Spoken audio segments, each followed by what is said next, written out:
Hi everyone. Hi. We hope you've had a really good week. Hi Karen, how's your week been? Oh, it's been all right, but I got really fed up the other day. I was walking up the road and there was these people in front of me, and they were eating a packet of sweets. And as they unwrapped it, they just threw the bits on the floor. And I thought that's really bad. That's why the streets look so messy. Oh, it made me really angry. I got so cross. I just don't know what to do about it. I mean, have you thought about turning your anger into maybe like a positive action? Well, I suppose I could do, because me getting angry isn't doing me any good. I just get really worked up and cross about it. So I could perhaps get, one of those pickup sticks Yeah. that I could go and pick up the litter, perhaps just in my street, and keep my little bit of my street tidy. At least that would make me feel better, and I could do something about it, make it a bit more positive. Yeah, that sounds really good. I think it's okay being angry, but actually, like you said, getting angry just made you upset, and actually getting angry on its own doesn't do anything unless we can maybe turn it into a positive. So actually, that sounds like a really good plan that you've got. Yeah. And actually, today we are going to meet a guy called Haman in another one of our baddies in the Bible, and he got really angry for stuff. But do you know what? He wasn't very good at all at finding a positive. He just got really angry, and actually it didn't end very well for him at all. Oh, look forward to hearing that. This week's baddie of the Bible is a man called Haman, and his story is found in the Old Testament in the book of Esther. Now, Haman was the right-hand man of King Ahasuerus. Now, this king had recently gotten rid of his first wife, and he was looking for a new queen. Locally, there lived a Jewish man called Mordecai, and he was looking after his cousin, a young woman called Esther, who was without a mother or father. Esther was taken into the king's palace with lots of other women for the king to find his new queen.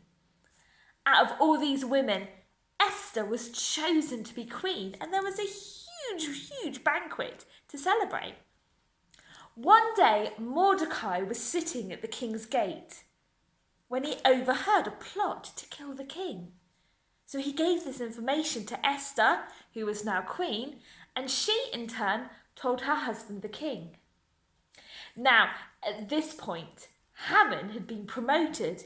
He was honoured above all other officials, and even the king's servants bowed down to him. Everyone bowed down to him, except for Mordecai, for he was Jewish and would bow to none other than God. This made Haman really angry. He was so full of rage that he went to the king and he told the king about this group of people who were different and did not keep the king's laws. Haman was talking about the Jewish people. Haman then requested that the king give permission for these people, the Jews, to be murdered. And the king agreed. Now, the king did not know that his own wife was Jewish, for she had kept that information quiet on the advice of her cousin Mordecai. When Mordecai heard the orders that had been given to kill his people, he was devastated. He tore his clothes, he cried out into the streets. He sat at the king's gates and he refused to move. Mordecai's actions were seen by some of Queen Esther's servants, and they told her all about it. Through a messenger, she heard all about the king's orders to kill the Jews.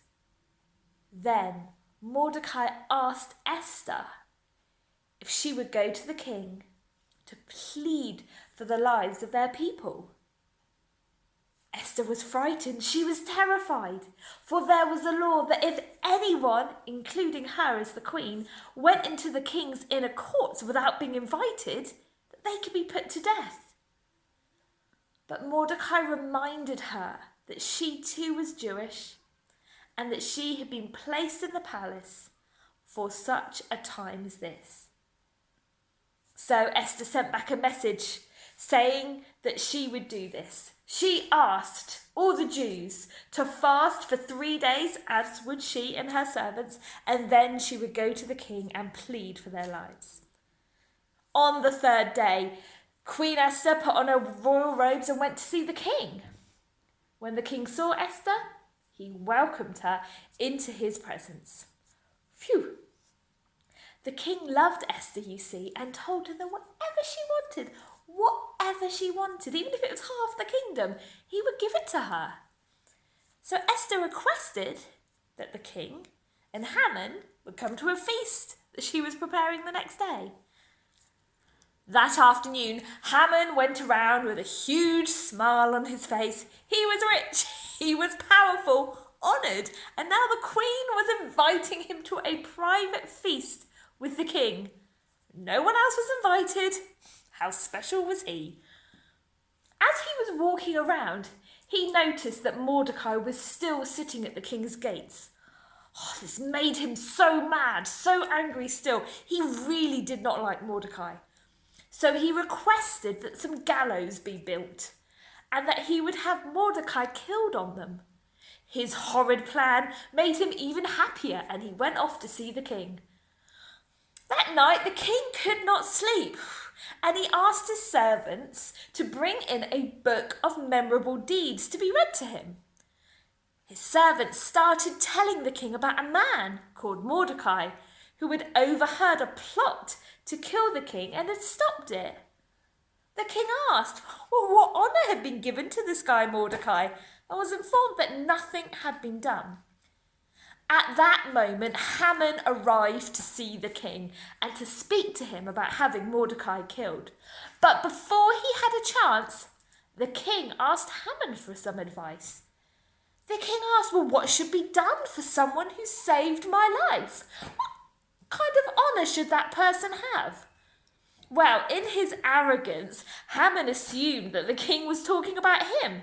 So he said that this person should be honoured with robes and a crown and put on a horse and led through the city for all to see and proclaim to the world how amazing this person was.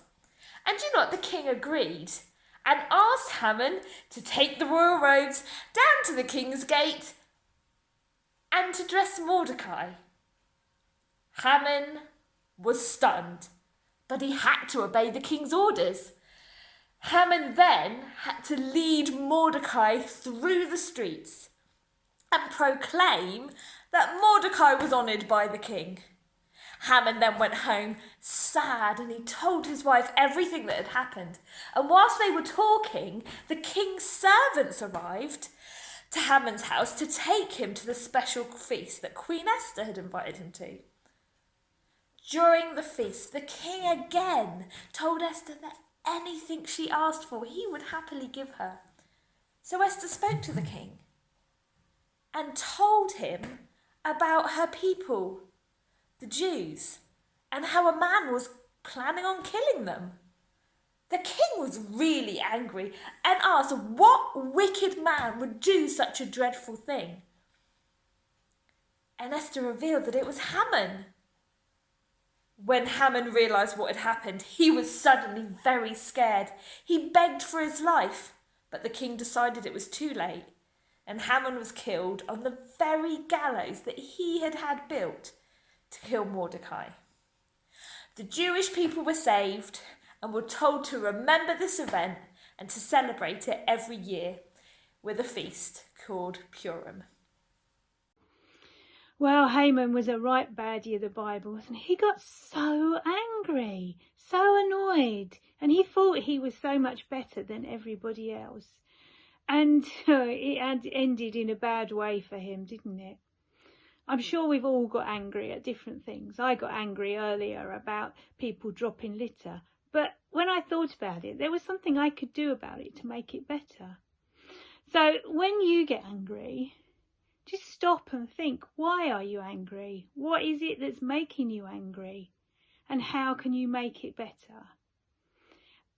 And see what we can do. We can always ask God about how he can help us and lead us in a better way. Just stop and think about it. Today's memory verse comes from Proverbs 3, verse 17, and says, "Wisdom can make your life pleasant and lead you safely through it." Right, it's prayer time again, and I was thinking about being angry, and it's not good. It's not good for us, is it? It doesn't help us, like it didn't help Haman. So let us pray. When we get angry, help us to find a better way. And I'm going to stick that up here. All right.